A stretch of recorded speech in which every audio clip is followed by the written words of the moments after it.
Bonsoir Émilie. Bonsoir Faxel Forgon, bonsoir à tous. Bienvenue dans votre dernier rendez-vous de la semaine sur Monaco Info, le best-of, pour voir ou revoir les meilleurs extraits des invités que nous avons reçus dans nos différents JT depuis lundi. Nous aurons évoqué notamment le gala de la Croix-Rouge monégasque avec Robbie Williams en guest star, la journée mondiale de prévention de la noyade ou encore les concerts d'été au Palais Princier. Nous avons également fait le point sur les ressources en eau de la Principauté et sur l'effort collectif mené dans le pays pour les préserver.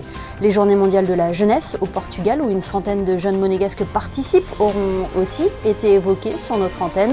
Sans plus attendre, voici le best-of de la semaine. Il est monté par Benoît Billon.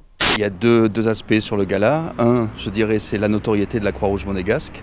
On a certainement le plus beau, je suis un peu chauvin, mais le plus beau gala des Croix-Rouges au niveau global. Et toutes les Croix-Rouges viennent prendre exemple sur ce qu'on fait.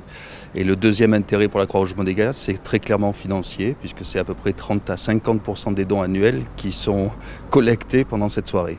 Les dossiers pour la Croix-Rouge monégasque, ils changent, je dirais pas. Heureusement, le Covid est derrière nous, donc maintenant c'est plus du social, c'est aussi le secourisme, c'est aussi la formation en principauté. Le nouveau dossier pour nous, c'est vraiment la question de la migration qui continue, et notamment les migrants mineurs isolés.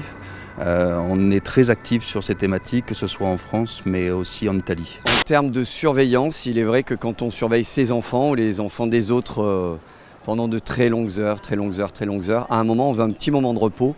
Et généralement, c'est ce moment de repos qui devient un moment d'inattention et qui laisse une opportunité éventuelle à l'enfant de faire quelque chose qu'il ne devrait pas faire sans notre surveillance. Et c'est là où il y a un drame qui peut survenir. Eh bien, en réalité, on a l'impression et on croit que la mer, c'est dangereux et la piscine, c'est super sécurisé. Ce qui n'est pas le cas en fait.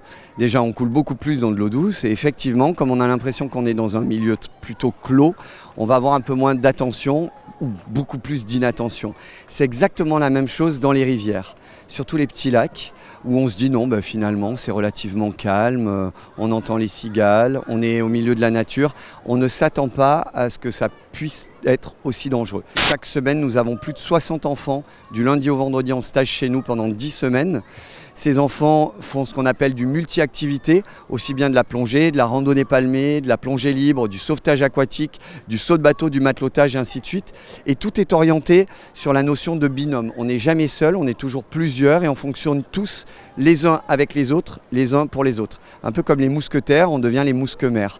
Le plus important, c'est de donner des outils aux enfants, de leur apprendre à les utiliser et leur permettre à eux-mêmes de fabriquer leur propre chef-d'œuvre. À Mi-Paco, on tire des enseignements très très positifs. On note le retour de beaucoup d'Américains et ça reste une clientèle très agréable à travailler. Je pense que le Larvoto a essentiellement une clientèle locale. Ensuite vient se greffer le tourisme estival et oui, cette année on a noté beaucoup plus de personnes venant des États-Unis.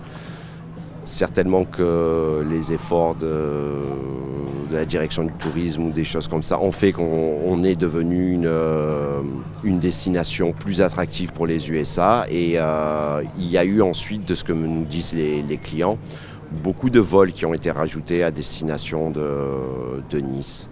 Alors il n'est pas question de faire de répétitions en journée, parce que ne serait-ce que pour les musiciens, c'est la température ou le soleil, ça serait vraiment des conditions très difficiles. Et même pour les instruments, c'est-à-dire tout ce qui est lutherie est très sensible à l'exposition au soleil, donc nous ne pouvons pas faire de répétitions en journée. Les répétitions générales ont lieu le soir, juste la veille du concert. Les musiciens connaissent assez bien la cour d'honneur du Palais, puisqu'ils jouent chaque été. Mais il est vrai que les conditions climatiques, les aléas peuvent leur jouer des tours, puisque la chaleur ou l'humidité par exemple est très délicate à gérer pour les musiciens. Et parfois ils sont aussi à faire face à des bourrasques de vent qui malmènent les pupitres et font s'envoler les partitions. Donc là, ce sont des choses auxquelles ils doivent s'adapter, mais ils connaissent bien le lieu, donc ça ne pose pas trop de problèmes pour eux. C'est de constater qu'effectivement, il y a une adhésion en fait, globale des gens, des populations et des actifs et des professionnels de la principauté, puisque sans cet effort généralisé, on ne constaterait pas de baisse significative. 6%, c'est effectivement important. J'ajouterais que c'est presque même 8%, puisque le début d'année, avant les restrictions, on était plutôt sur une avance de 2% par rapport à 2022, et on est passé à 6% en dessous de 2022. Donc on a un différentiel de 8%, ce qui est quand même considérable, avec des pointes parfois, suivant les semaines, à moins 10%, ce qui est vraiment important, et ça continue même dans la canicule qu'on connaît depuis quelques semaines. L'avenir, si l'on en croit les perspectives énoncées par le GIEC et le changement climatique en cours, ne sont pas très réjouissantes. C'est la raison pour laquelle s'inscrire dans la durée sur un changement de mode de consommation de l'eau, ça me semble de bonne loi et important pour l'avenir, pour conserver un développement durable, un certain confort lié à l'usage de l'eau et poursuivre notre vie telle qu'on l'a connue jusqu'à présent sans avoir à se faire harakiri entre guillemets par rapport aux consommations d'eau. Cette exposition, c'est le résultat d'un travail sur le long terme où on a réalisé des expéditions aussi bien en Antarctique qu'en Arctique lors de ces dernières années. On a été faire de la plongée sous-marine sous les glaces, donc ça demande une grosse préparation en amont. Ce sont des plongées qui sont assez engagées, assez extrêmes.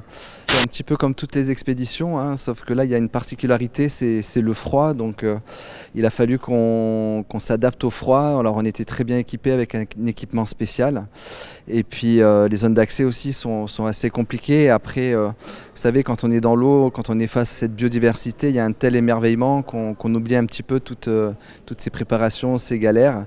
Et on essaie de saisir les instants pour amener les plus belles images possibles. Pendant 5 années consécutives, avec mes camarades, avec l'équipe Gombessa, on est venu chaque année pour être aux premières loges de ce spectacle qui donne une seule représentation une fois par an et qui est très court. Et voilà, le hasard de cette restitution a fait que le nuage d'œufs des Mérous avait une forme de point d'interrogation. Et dans ce point d'interrogation, j'y voyais une belle symbolique. D'abord, la probabilité, la question de la survie de cette larve, parce qu'on sait que seulement un œuf sur 1 million donnera un poisson adulte qui viendra à son tour se reproduire ici. Et puis, d'une manière générale, ce point d'interrogation, c'est l'avenir de la biodiversité en général dans le monde. Voilà. Je pense que de trouver tous ces jeunes autour de soi et tous ces jeunes qui montrent une foi simple, joyeuse, souriante, ça crie de tous les côtés. Chaque fois que les groupes se croisent, ça hurle, ça chante. Et d'avoir ça et d'avoir cette émotion, et même moi me met en émotion de voir ces jeunes qui finalement sourient et arrivent à avoir bien une approche de la foi qui est complètement différente de ce qu'on peut vivre chez nous. Et peut-être on a cette image d'une église qui est un peu vieillissante, et là ça leur montre, ça leur donne une force énorme parce qu'ils vont revenir à Monaco en se disant voilà, on a autour de nous des jeunes, et dans le monde il y a des jeunes qui ont envie aussi de vivre Jésus de manière simple et de manière complètement ouverte dans la joie, et ça c'est vraiment important. Les Journées mondiales de la jeunesse débutent mardi 1er août à Lisbonne, au Portugal. Nous suivrons la participation d'une centaine de jeunes de la Principauté à ce rendez-vous où près d'1,5 million de fidèles sont attendus. Le best-of est à présent terminé. Merci de l'avoir suivi. On se quitte avec le flashback de la semaine proposé par Jordan Basset et Florence Amut. Passez une excellente soirée sur Monaco Info.